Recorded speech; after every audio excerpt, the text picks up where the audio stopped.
Hello friends, સ્વાગત છે તમારું મારી ચેનલમાં। મિત્રો, આજે હું તમને સાસુ વિનાનું સાસરું કેવું હોય તે હું તમને સ્ટોરી સંભળાવું છું, તો તમે અંત સુધી સાંભળજો। સુહાની હજી કોલેજથી પાછી જ ફરી હતી કે બેઠકખંડમાં કોઈ મહેમાનને બેઠેલા જોઈ સહેજ સંકોચાઈ હતી। ઉપર છલી એ લોકો તરફ એ નજર નાખી એ ફટોફટ અંદર જતી રહેલી। ત્યાં જ મમ્મીની બૂમ આવેલી, સુહાની 2 કપ ચા લેતી આવજે બેટા।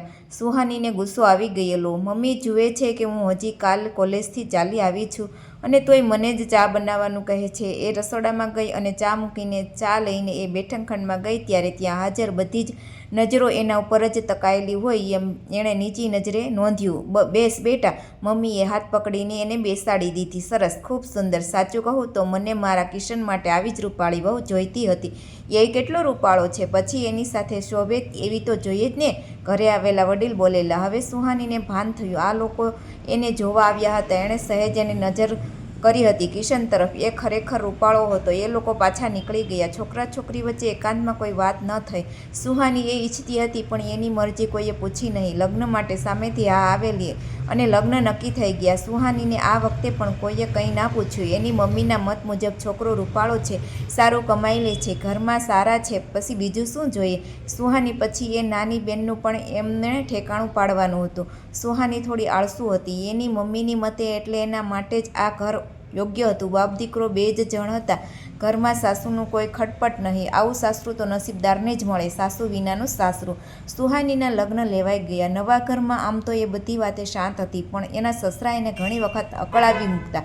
સવારે સુહાનીને ઉઠતા તો થોડુંક મોડું થઈ જાય તો રસોડામાં પ્રવેશે ત્યારે એના સસરાએ ચા મૂકી દીધી હોય।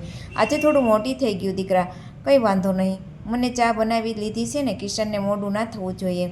મગના ખાખરાનો ડબ્બો અને આ મોળા મરચાં એને નાસ્તામાં આપજો, એને બહુ ભાવે છે। કિશન ચાનો ઘૂંટ પીતા જ કહી દેતો કે ચા પપ્પાએ બનાવી છે, 1 કપ બીજો લેતી લાવજે ને પ્લીઝ। સુહાની રસોડામાં જતી તો વધારે ચા પહેલેથી જ તૈયાર જોતી। વાત ફક્ત ચાની ન હતી, દરેક વસ્તુમાં એના સસરા કિશન માટે કંઈક ને કંઈક કરતા અને કિશન એમના વખાણ કરતો। સુહાનીને આ પણ પસંદ ન આવતું।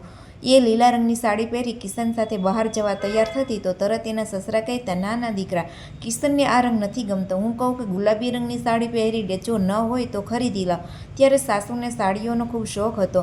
કબાટ ભરીને એમની સાડીઓ એવી ને એવી પડી છે, જો જૂની ના લાગે તો એમાંથી પહેરી લે। સાંજે એણે ઢોસા બનાવ્યા હોય તો તરત એના સસરા એમની એક્સપર્ટ સલાહ આપવા રસોડા સુધી આવી જતા। દીકરા, કિશનને નાળિયેરની ચટણી વગર નહીં ચાલે, તાજું જ નાળિયેર જોઈશે હો, ના હોય તો હું ગાંધીને ત્યાંથી લઈ આવું। સુહાની કમને નાળિયેરની ચટણી પીસતી હોય ત્યારે કઈ સામગ્રી કેટલી નાખવી એનું ધ્યાન એના સસરા બીજા રૂમમાં રહે રાખતા જ હોય। જો સુહાની કોઈ વાતે આનાકાની કરે તો તરત એના સસરા જાતે એ કામ કરી લેતા। સુહાનીને એનાથી બહુ ખરાબ લાગતો। આવી નાની નાની રોકટોક વગર એના સસરા શૈલેષભાઈની બીજી કોઈ વાત માથાકૂટ ન હતી, પણ આ નાનકડી રોકટોક જ સુહાની માટે માથાનો દુખાવો બની ગઈ હતી। સાસુ વિનાનું સાસરું। આ મૂછાળી સાસુ સાથે સુહાનીને પસંદ ન હતું। એકવાર બંને બહાર ગયેલા। કિશન અને સુહાની ઘરે આવતા થોડું મોડું થઈ ગયેલું। શૈલેષભાઈનો ફોન આવી ગયેલો 2 વાર। વરસાદ અંધાર્યો હતો અને સુહાની આઈસ્ક્રીમ ખાઈને જ ઘરે જવું હતું। બંને ઘરે આવ્યા ત્યારે પલળી ગયા હતા। શૈલેષભાઈએ બંનેને ખખડાવેલા થોડાક। કિશનને શરદી થઈ ગયેલી, 2 દિવસ તાવ આવી ગયો ત્યારે શૈલેષભાઈએ બધી મર્યાદાઓ મૂકીને દીકરા વહુના ઓરડામાં 2 દિવસ અને રાત બેસી રહેલા। આખી રાત કિશનનું માથું અને હાથ પગ દબાવી આપેલા, છાતી પર પીઠ પર બામ ચોળી આપેલો। સુહાનીથી આ વખતે ના રહેવાયું, એનું મોઢું ચડી ગયું।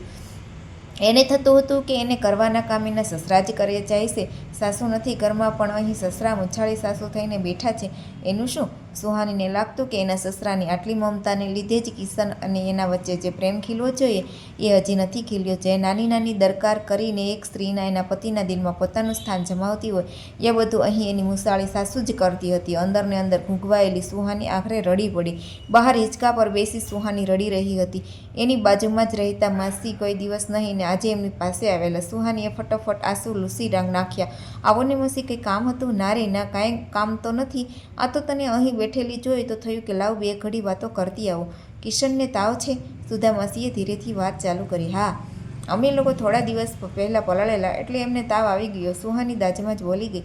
લે તે એમાં શું, હવે આ ઉંમરે નહીં પલળો તો ક્યારે પલળશો? એ જોરથી હસી પડ્યા। કિશનની મમ્મીએ બળિયું આવું જ કરતી હતી। શૈલેષભાઈને શરદી થઈ જાય તો કહેતી કે 2 કપ આદુવાળી ચા વધારે પી લેજો, પણ મારું ચોમાસું ના બગાડો, અને શૈલેષભાઈ પણ માની જતા।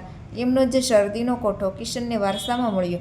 બંને બાપ દીકરો જશોદાના ગયા પછી કદી વરસાદમાં ભીંજાયા જ નથી. સારું થયું તે કિશનને બહાર કાઢ્યો. જશોદાબેન અને શૈલેષભાઈ એકમેકને એટલું સરસ રીતે સમજતા સુધામાસીએ થોડીક વાર અટકીને વાત શરૂ કરી. પેલું શું કહે છે કે 2 જીમ્સ 1 જાન, એના જેવું જ. નાનકડી ઉંમરમાં એ માંદગીમાં પટકાયા ત્યારે જતાં શૈલેષભાઈ પાસેથી વચન લીધેલું કે એ એમના કિશનને એની મા બનીને સાચવશે, કિશનના જશોદા બનીને રહેશે. પછી કદી એમના દીકરાને કોઈ વાતે ઓછું નહીં આવવા દે. શૈલેષભાઈ પણ કહેવું પડે. મરતી પત્નીને આપેલું વચન અક્ષરશઃ પાળી બતાવ્યું. નોકરી, ઘરની જવાબદારી બધું એકલા હાથે સંભાળ્યું. કિશન જે કહે એ સાંજની રસોઈમાં, અને ન આવડતું હોય તો એ શીખીને બનાવે, પણ બહારથી ના લાવે. એકવાર તો કિશનને એની બહુ જ યાદ આવી ગયેલી. કોઈ ગુજરાતી પિક્ચર જોઈને આવેલો ખોળાનો ખૂંદનાર. હજી મને નામ યાદ છે. એની માની સાડીમાં મોઢું નાખીને એ રડતો હતો અને શૈલેષભાઈ જોઈ ગયા. મારી પાસે આવ્યા અને મને કહે, બેન તમે પૂછો મારો કિશન કેમ રડે છે? મારા પ્રેમમાં ક્યાંય કચાશ આવી? હું ક્યાં ભૂલો પડ્યો? એનું આમ રડતા મારાથી નહીં જોવાય. મેં કિશનને મારી પાસે બેસાડી પ્રેમથી સમજાવેલો. એણે ફિલ્મની વાત કરી અને એને એની બા યાદ આવી ગઈ.